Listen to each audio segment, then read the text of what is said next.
चलिए देखते हैं आज का क्लास। अस्सलाम वालेकुम।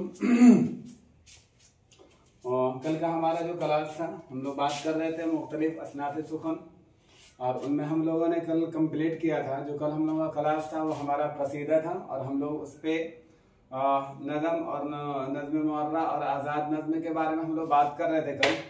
आज उसी का क्लास पार्ट 2 है हमारा। उसी का क्लास आज पार्ट 2 में लेकर के आया हूँ आपके सामने। बिहार स्टेट 2025 आज का क्लास जो हमारा है पार्ट 2। आज हम लोग आगे वाला समझेंगे जो असनाफ़ सुखन में और रह गए थे, जिसमें हम लोग बात करने वाले हैं मसनवी है, मरसिया है, फिर उसके बाद गज़ल है, फिर उसके बाद हमारा मुसल्लस है, इसी तरह हमारा मुरब्बा है।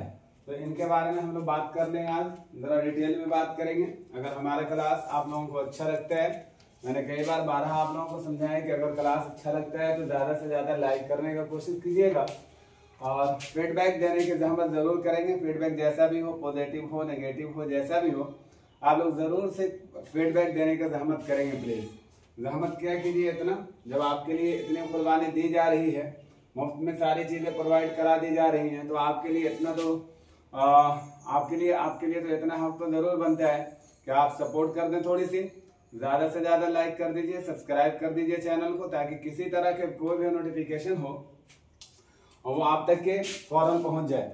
तो चलिए आज का हम लोग क्लास को देखते हैं। आज का हमारा क्लास है जो हम लोग बात करने वाले हैं मसनवी पे हम लोग बात कर लेते हैं, उसके बाद मरसिया पे, फिर उसके बाद हम लोग बात करेंगे गज़ल पे, फिर उसके बाद हम लोग बात कर लेंगे मुसल्लस और मुरब्बा पे। तो देखिए मुसल्लस और मुरब्बा की जहाँ तक बात करें तो ये वर्ड ही डिफाइन कर देता है कि इसका मतलब क्या होता है। रही बात मसनवी, तो मसनवी को हम लोग देख लेते हैं। कल वाला थोड़ा सा हम लोग फीडबैक ले लें कि कल हम लोग पढ़े थे कसीदा, तो कसीदा का मतलब क्या होता है, और हम लोगों ने पढ़ा था कल नज़्म मुअर्रम, और हमने पढ़ा था आज़ाद नज़्म। तो इसके बारे में अगर हम लोग थोड़ी बहुत बात कर लें तो कसीदा एक मुसलसल किसी वाक़या को बयान करने के लिए सिनफ़े सुखन है। और इसके बारे में जो पॉइंटेड बात थी, वो बात जो थी हमारी वो ये थी कि अच्छा, सबसे पहले बात ये समझेंगे कि कोई भी शेरी असनाफ के अंदर कोई भी हम शेर की बात कर लें, नज़म हो, गज़ल हो, खा कोई भी हो, उनका पहला मिसरा हमारा मतला ही होता है, और उनके आखिरी मिसरे को हम लोग मुक्ता कहते हैं।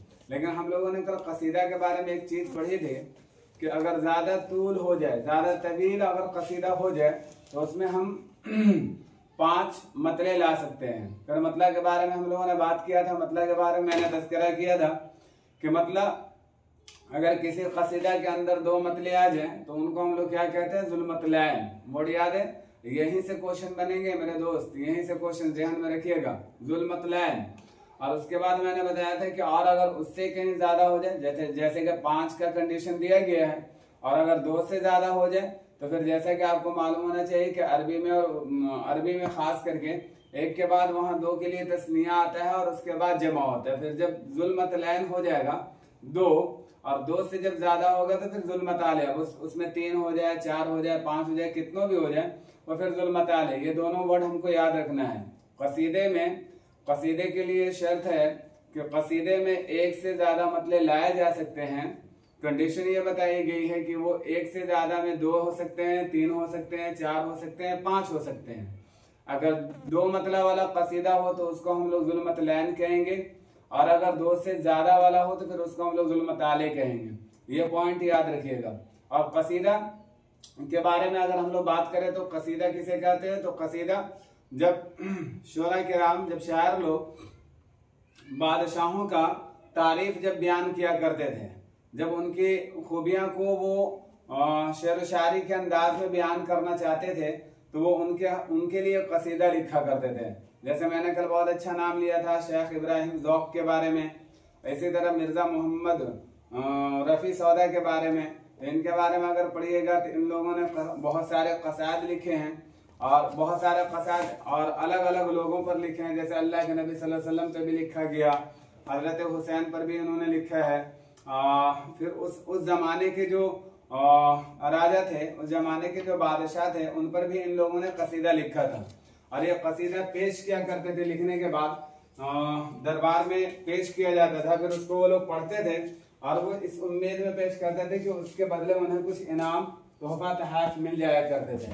तो कसायद उसी कसीदा उसी को कहते हैं। नज्म के बारे में हम लोगों ने बात कर लिया था। देखते हैं मसनवी। तो मसनवी इसके लुग़वी माना होते हैं दो दो के। क्या होते हैं? मसनवी। अब मसनवी देखिए, इसना तस्निया ये सब वर्ड से मिलता जुलता मसनवी लग रहा। तो मसनवी को याद रखने के लिए आप एक वर्ड याद रख सकते हैं इसनान, एक वर्ड याद रख सकते हैं तस्निया। और तस्निया अरबी का वर्ड है जो जिसका मतलब होता है दो के लिए आता है, दो के लिए आता है। जैसे आप लोग बोलते हो ना हुसैन और हसन को मिलाकर के हम लोग बोलते हैं हसनैन, बोलते हैं ना। इसी तरह हम लोग दोनों ईद उल अजहा और ईद उल फित्र को मिलाकर के हम लोग बोलते हैं ईदैन।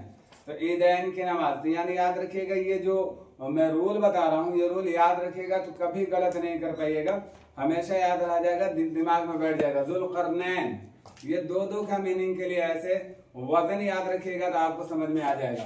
तो मसनवी इसके लुग़वी माना होते हैं, इसके लुग़वी माना होते हैं दो दो के। और जो आपको पॉइंटेड बात याद रखनी है, जो पॉइंटेड बात याद रखनी है वो याद रखना है कि मसनवी एक बयानिया सिनफ़े सुखन होता है। बयानिया सिनफ़े सुखन होता है। क्या होता है? तो ये पॉइंट याद रखना हम लोगों को, बयानिया सिनफ़े सुखन होता है मसनवी।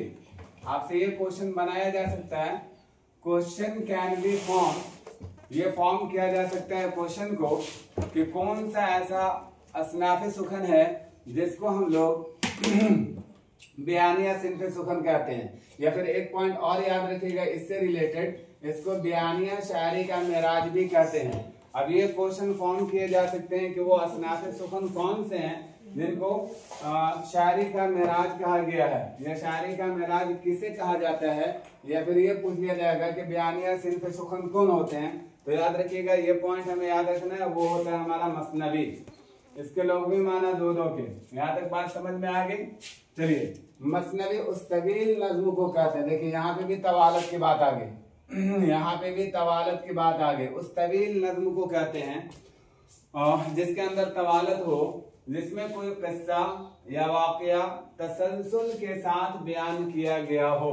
हम लोगों ने कल नज़्म के बारे में पढ़ा था कि एक मरकजी ख्याल होता है और उसी मरकजी ख्याल के इर्द गिर्द ताना बुना जाता है, ताना बाना बुना जाता है। मतलब कोई भी एक फिक्स हम लोग टॉपिक को ले लेते हैं, कोई मजमून को ले लेते हैं और उसी के इर्द गिर्द पूरी हमारी शायरी की दुनिया होती है। लेकिन यहाँ पे बोल रहा है कि जिसमें कोई किस्सा या वाक़या तसलसल के साथ बयान किया जाए, दैट्स कॉल्ड, उसी को हम लोग कहते हैं मसनवी। मसनवी निगार आप लोग जानते होंगे, बहुत सारे मसनवी निगार हैं, नाम भी आप लोग सुने होंगे, दो चार को याद रखना है तो याद भी कर लीजिएगा। तो इसको बयानिया शायरी का मेराज भी कहते हैं। यहाँ तक के बात समझ में आ गई। अब ये देखिए, लफ्ज़ मसनवी, जो मसनवी वर्ड है ये अरबी जबान का लफ्ज़ है। मसनवी लफ्ज़ जो है ये अरबी जबान का लफ्ज़ है, लेकिन शायरी की दुनिया में इसे फारसी से मुस्तार लिया गया है। That is the very very important point for everyone. ये हमारे लिए पॉइंट बहुत इंपॉर्टेंट है कि ये वर्ड तो लिया गया है अरबी से, लेकिन शायरी की दुनिया में अगर हम लोग बात कर लें, शेर व शायरी की दुनिया में अगर हम लोग देखें तो शायरी की दुनिया में इसे फारसी से लिया गया है। ये भी बात याद होगा, ये भी बात याद रखिएगा। और बहुत शॉर्ट करके हर कॉन्सेप्ट को बता देता हूँ, जो याद रखने वाली बात है उसको याद रखिएगा। इंशाल्लाह एग्जाम में क्वेश्चन फॉर्म यहीं से किए जाएंगे।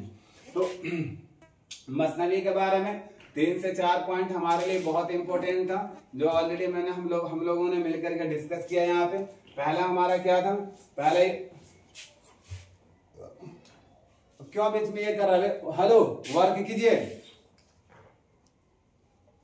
कौन सा चैप्टर है, कौन सा बुक है?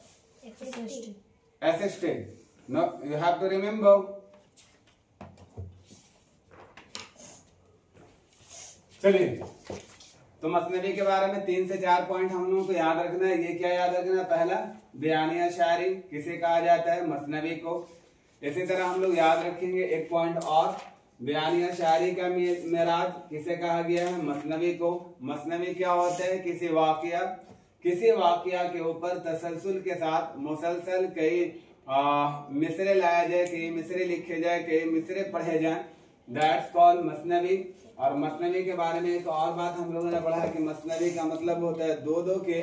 और ये भी याद रखना है साथ में कि मसनवी जो है ये अरबी जबान का लफ्ज है और ये अरबी जबान का लफ्ज है, लेकिन इसे उर्दू शायरी के अंदर फारसी से मुस्तार लिया गया है। तो ये 4 पॉइंट हम लोगों के लिए बहुत इंपॉर्टेंट है, ये चारों पॉइंट हम लोगों को याद रखना है।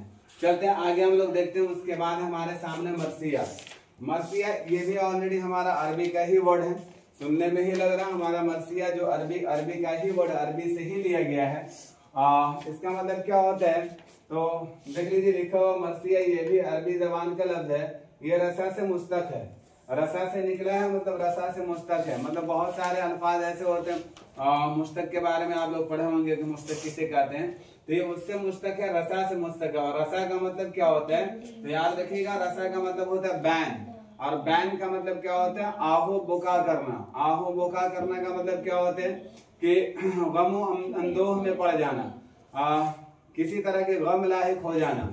उस हालत में हम लोग मरसिया, जो शायर लोग हुआ करते थे, बहुत सारे मरसिया निगार हैं, बहुत सारे लोगों ने मरसिया लिखा है। और वो जो थे इनमें याद रखिएगा, उन अशार को पेश किया जाता है जिसमें मरने वालों का मातम किया जाए, मरने वालों का मातम किया जाए। मतलब ये बात हम लोग याद रख सकते हैं, ध्यान में बैठा सकते हैं कि मरसिया का ताल्लुक उन अशार से है या उन लोगों से इनको कनेक्ट किया जाता है जिनके बारे में सिर्फ गम अंदोही की बात हो। जैसे अगर हम लोग बात कर ले, जितने भी शायर लोग थे, जैसे अगर हम लोग बात कर ले, एक दो शायर का नाम ले लीजिए, अगर आपको याद है तो बताइए। मरसिया खां तकल्लुम में फसाहत मेर अनीस थे, मिर्जा बब्बर अली अनीस थे, इसी तरह मिर जमीर थे, बहुत सारे मिर जाहिक थे, इस तरह के शोरा का नाम आता है। तो उनमें अगर देखा जाए तो इन्होंने जो लिखा है, इन्होंने बहुत ज्यादा, कहते हैं कि अपने कलम के लिए अगर किसी इंसान को अगर इन्होंने मुतय्यन कर रखा था, तो हजरत इमाम हुसैन के बारे में इन लोगों ने बहुत ज्यादा मरसिया लिखा है। तो मरसिया उन अशार को पेश किया जाता है, मरसिया में उन अशार को पेश किया जाता है जिसमें मरने वालों का मातम किया जाए। मरसिया इस्तिलाह में बिलउमूम उस नज़्म को कहते हैं, उमूमन उस नज़्म को कहा जाता है जिसमें किसी मरने वाले की खूबी बयान करके अफसोस जाहिर किया जाए। अफसोस, गमो अंदोह का भी मैंने वर्ड यूज किया था, गमो अंदोह, अफसोस, तअस्सुफ किसी चीज के बारे में हो तो उसके बारे में। जैसे हमारे क्या सोसाइटी में आप देखे होंगे, जब किसी की मृत्यु हो जाती है, किसी का इंतकाल हो जाता है, तो हमारे के यहाँ लोग क्या करते हैं ना, आहो बुका करते हैं। तो आहो बुका करते हो तो उसमें आपने सुना होगा, you may have listened that, आपने सुना होगा कि जब वो रोते हैं तो वो आहो बुका के अंदर क्या करते हैं ना, उनकी खूबियां बयान करते हैं, उनकी अच्छाइयां बयान करते हैं, और उनकी अच्छाइयां बयान कर करके याद दिला करके वो लोग रोया करते हैं। तो दैट्स कॉल, ये गलत बात है, सही नहीं है। तो मरसिया के अंदर भी इसी चीज को बयान किया जाता है, इसी चीज को, इसी खूबी को बयान करके अफसोस जाहिर किया जाता है। खुसूसन मरसिये का इदराक इमाम हुसैन की शहादत या उनसे मुताल्लिक कोई वाक़या या गम अंगेज को बयान किया जाए और उसको बयान करके मरसिया लिखा जाए। तो पहले अगर हम लोग पहले की बात कर लें तो मरसिया जो थे वो खास मखसूस था, मुख्तस कर दिया गया था हजरत इमाम हुसैन और उनसे मुताल्लिक करबला में जितने लोग शहीद हुए थे, शहादत पाई थी, उन्हीं से मुताल्लिक लिखा जाता था। लेकिन अब के दौर में शोरा किराम जो मरसिया लिखते हैं, जो मरसिया निगार हैं, अब उन्होंने इसमें बहुत सारे गुंजाइश दे रखे हैं। इसमें भी और भी कई शख्स के बारे में, कई अक्षास के बारे में लिखते हैं लोग, लिखा जा सकता है। तो आगे चल करके बहुत सारी चीजें ऐसी होती है, टॉपिक जो होती है ना वो वसी हो जाती है, फैल जाता है। पहले बहुत खास होता है, मुख्तस होता है, ये चीज इसी के लिए है। अब उसको धीरे धीरे करके फिर क्या किया जाता है, गुंजाइश दी जाती है कि उसमें और भी चीजों को इंक्लूड कर दिया जाए, शामिल कर दिया जाए। तो आई थिंक हम लोगों को मसनवी और मरसिया के बारे में कुछ पॉइंट हम लोगों को याद रखने वाली जो चीज, इसमें 3-4 पॉइंट मैंने बताया उसको याद रखिएगा। मरसिया में भी 2-3 चीजें याद रखने वाली है। जैसे मरसिया जो वर्ड है ये रसा से मुश्तक है, बैंक का मतलब होता है, आहो बोका का माना होता है इसमें, और ये मुख्तस उस जमाने में जो मरसिया जब शुरू हुआ था, मरसिया निगार जो मरसिया लिखते थे तो हजरत इमाम हुसैन के बारे में, उनकी शहादत को याद करते हुए उनके शहादत के बारे में लिखा करते थे। और उनके अशार को पेश करने वाले जो थे, जिसमें मरने वालों का ही मातम किया जाता था। और मरसिया कहाँ से लिया गया? तो ये मरसिया भी अरबी का जबान है, अरबी जबान का लफ्ज है, जिसको ऑलरेडी हम लोग उर्दू में अब इस्तेमाल कर रहे हैं। यहाँ तक बात क्लियर हुई? आई थिंक सारी चीजें क्लियर हो गई होंगी। चलिए हम लोग आगे का क्लास देखते हैं, जहाँ पे हम लोग पढ़ने वाले हैं नज़म के बारे में, नज़म नहीं आई थिंक गजल के बारे में।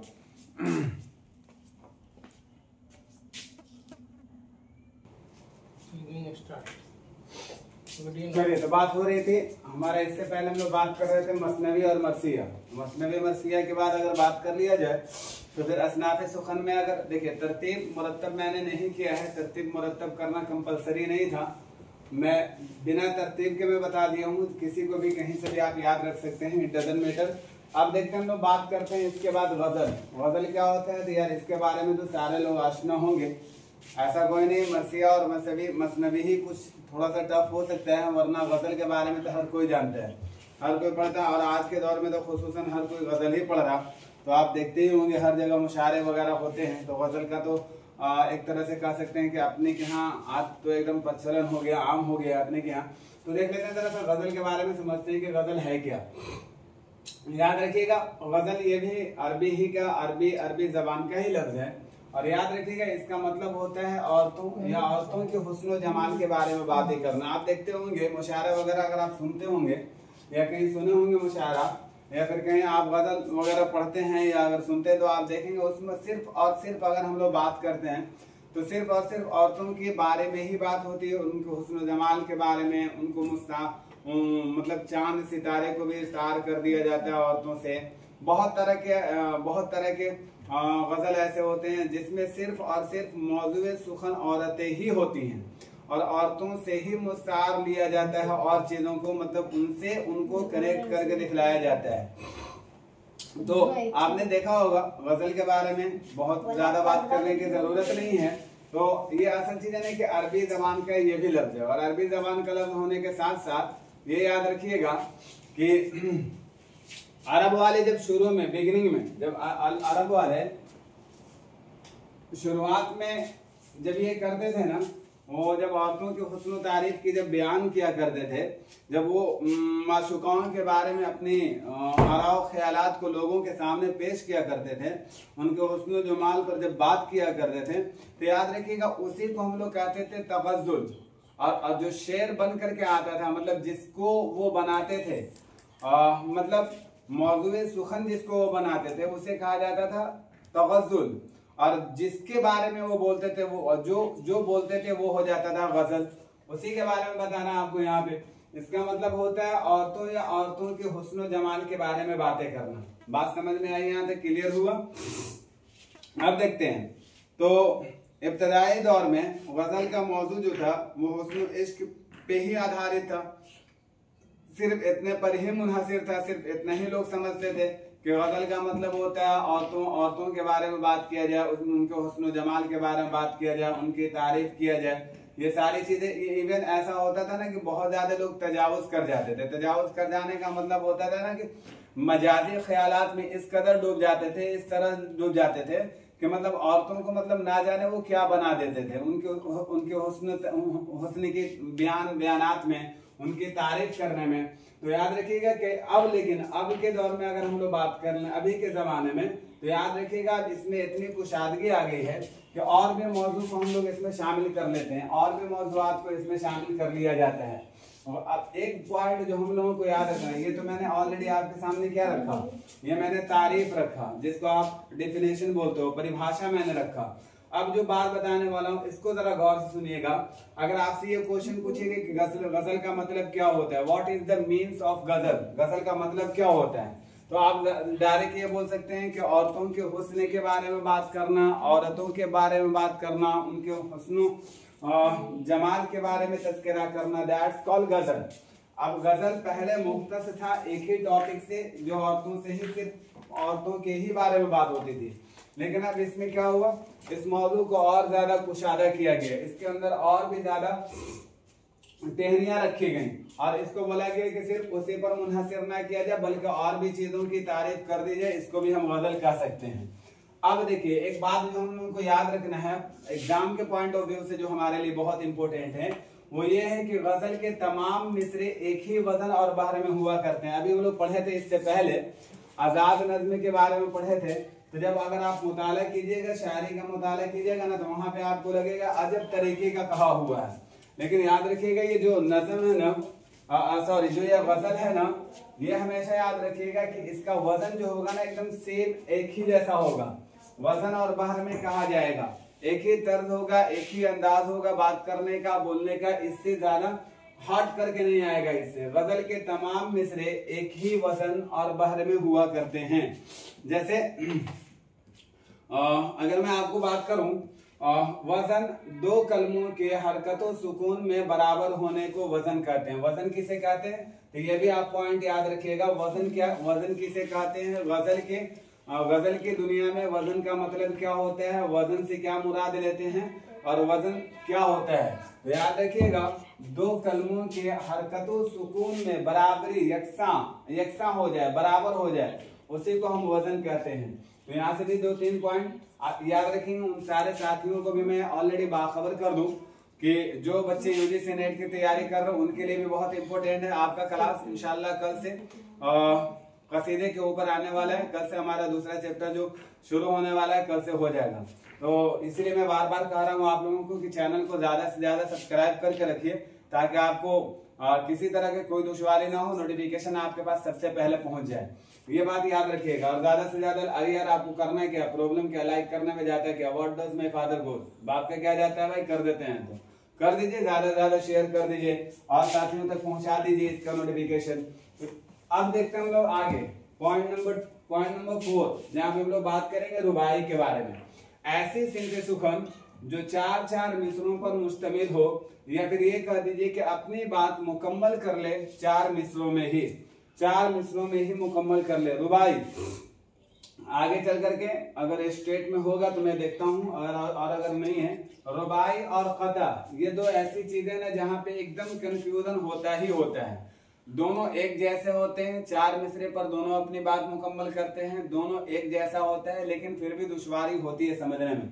जरा हम लोग गौर करेंगे, अगर ना भी होगा ना चैप्टर में इंक्लूड, तो इंशाल्लाह उसको एक दिन का क्लास में हम देख लेंगे, ताकि उसको समझ में आ जाए आसानी तरीके से।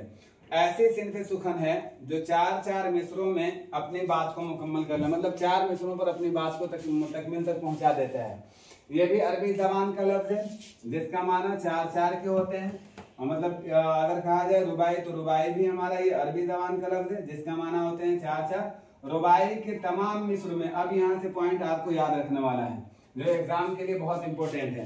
रुबाई के तमाम मिसरों में ख्याल मरबूत होते हैं। मरबूत होने का मतलब होता है रब्त, एक दूसरे से क्या होता है, कनेक्टेड होते हैं, एक दूसरे से जुड़े हुए होते हैं। मरबूत का मतलब होता है रब्त होना, मतलब एक दूसरे से जुड़ा हुआ होना, एक दूसरे से ताल्लुक रखना। ये चीज को बताना चाह रहा आपको। रुबाई के तमाम मिसरों में ख्याल मरबूत होते हैं और आखिर मिसरे में बन गया over, have you done, over, I am just coming, आ रहे हैं, बात नहीं करो, बैठ करके काम कीजिए।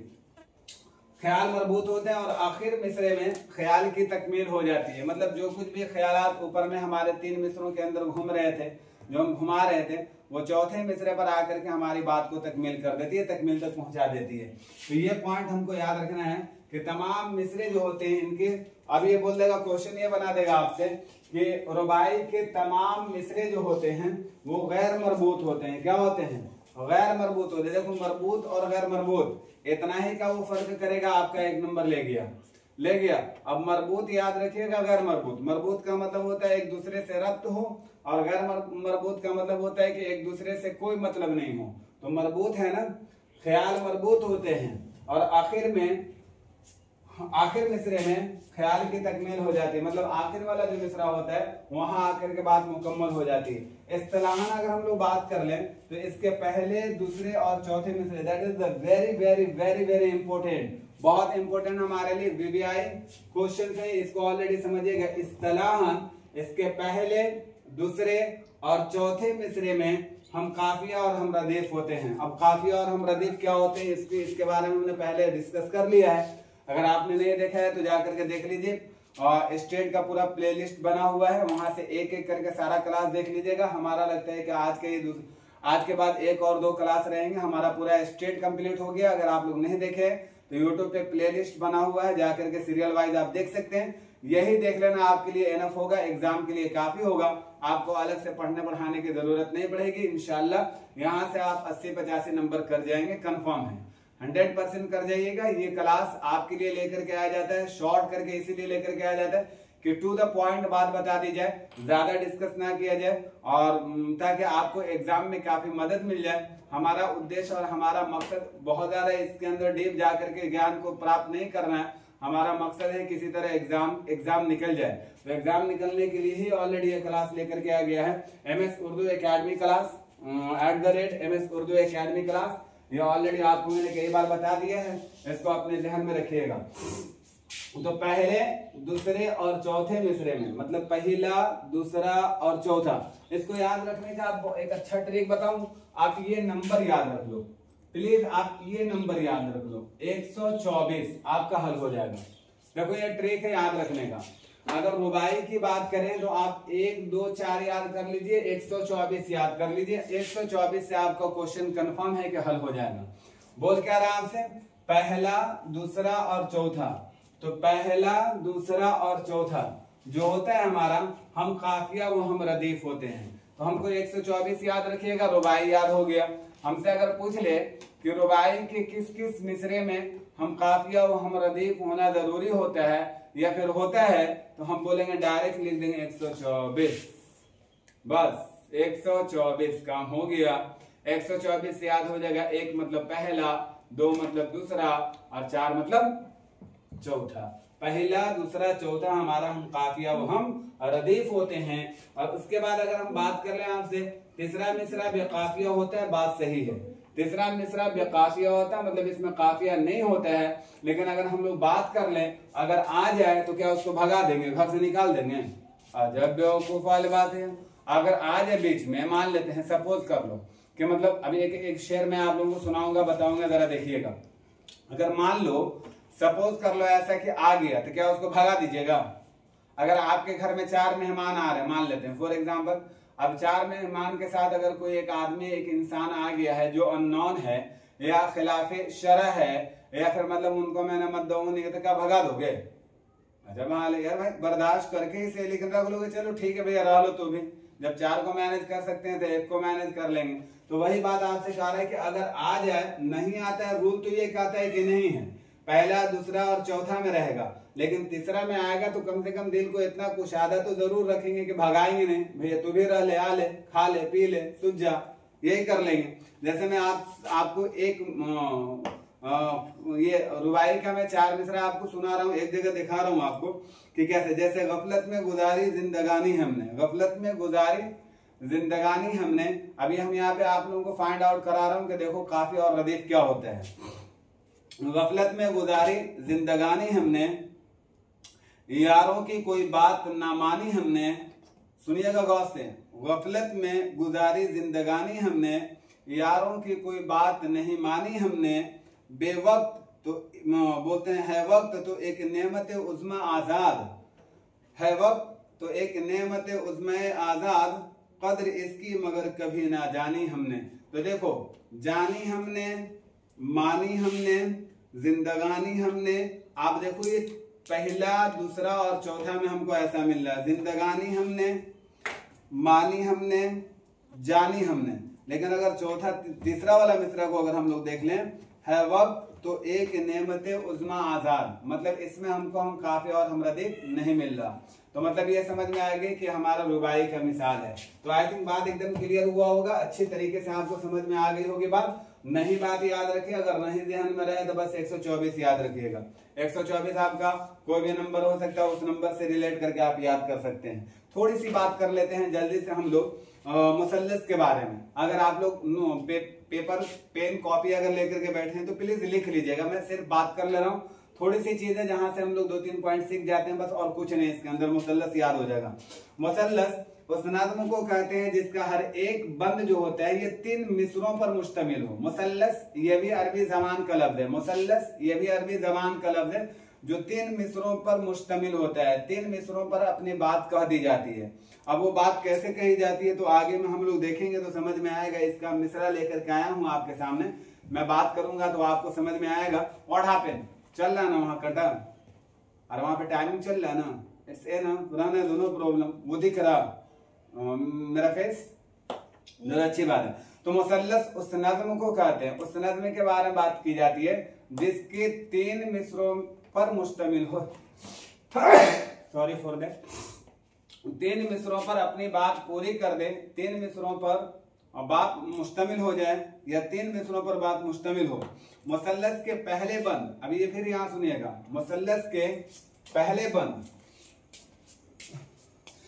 आपका काम हो गया, चेक कर लेते हैं बस 5 मिनट होंगे। मुसल्लस के पहले बंद, याद रखिएगा हर 3 मिसरे में हम काफिया हम रदीफ होते हैं। मतलब ये कहना चाह रहा, मुसल्लस के पहले बंद में, मुसल्लस के पहले तीनों बंद में, मतलब पहला जो तीनों मिसरा आएगा ना वो सारा का सारा हम काफिया हम रदीफ होगा। हम एग्जांपल देंगे तो आपको ज्यादा समझ में आएगा। पहला में तीनों हमारा हम काफिया हम रदीफ होगा। 1 मिनट प्लीज।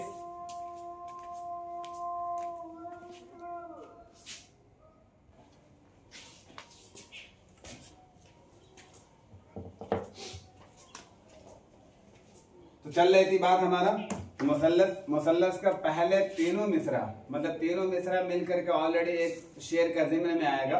वो तीनों मिसरा जो होता है हम काफी और हम रदीफ होता है। उसके बाद वाला जो होता है उसमें हम लोग गौर करेंगे। बाद में हर बंद के पहले 2 मिसरे जो होते हैं ना, हर बंद के बाद में, मतलब एक तो हो गया हमारा कंप्लीट 3 मिसरा, उनमें तीनों में हम काफिया हम रदीफ होना चाहिए। ये एक पूरा मिसरा टुकड़ा जो था हमारा 3 मिसरों का, ये ऊपर कर दो। अब उसके बाद से जो शुरू होने वाला, उसके बाद से जो फिर 3 मिसरे का जो चलेगा ना, उसके बारे में बोल रहा कि हर बंद के पहले 2 मिसरे किसी और काफिया या रदीफ में होते हैं। मतलब मैंने क्या बताया, देखो इसको समझो ऐसे, जैसे मतलब मान लो कि मैंने एक को कंप्लीट कर लिया, एक मिसरा ये मेरा चला, एक मिसरा ये मेरा चला, एक मिसरा ये मेरा चला, तो ये तीनों तो हमारा सेम रहेगा ना, हम काफिया हम रदीफ तीनों को ये फॉलो करेगा।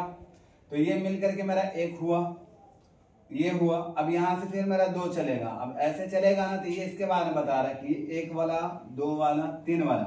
तो ऊपर का जो दोनों मिसरा होगा हमारा, वो गैर काफिया और रदीफ, मतलब दूसरे काफिया और रदीफ को फॉलो करेगा।